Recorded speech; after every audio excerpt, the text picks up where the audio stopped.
to Rise and Shine!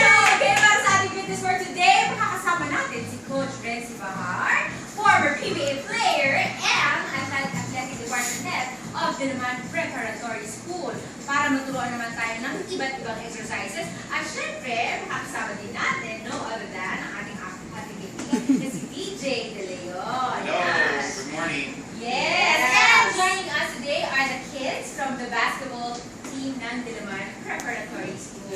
Yes, good morning and welcome to Rise and Shine, Coach.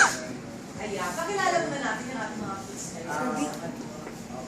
pinapakilala ko sa inyo yung mga kasama sa amin sa DBS Basketball Academy, yung mga basketball team namin.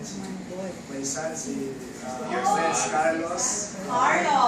Matthew Arsenio, Matthew. and Rainer Ibarra, and sila yung sumama din sa amin nung nakaraang November yung Thanksgiving tournament sa Guam, USA. Sila yung mga kasama namin.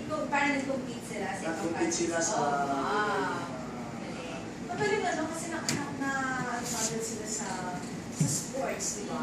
Ilan taon si Carlos? Si Carlos ma'am is 8 years old. Si Matthew is 10 years old. And Rainer is 14 years old. And DJ, how old are you?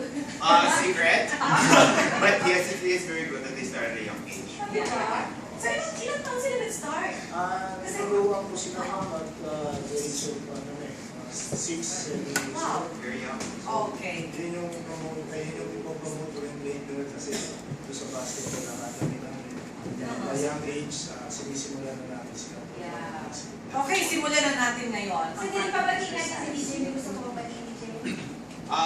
Hello, good morning everybody there, mga kasambahay na yun right now, Rise and Shine.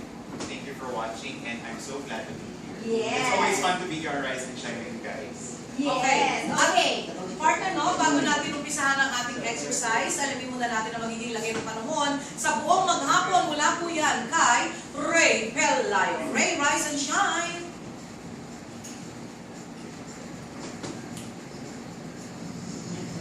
Rise and shine sa ating mga kasambahay sa Indian Studio. Live po yan, ha? Sa Live feed po yan. Isa, Pero hindi naman pwede magtanong kasi may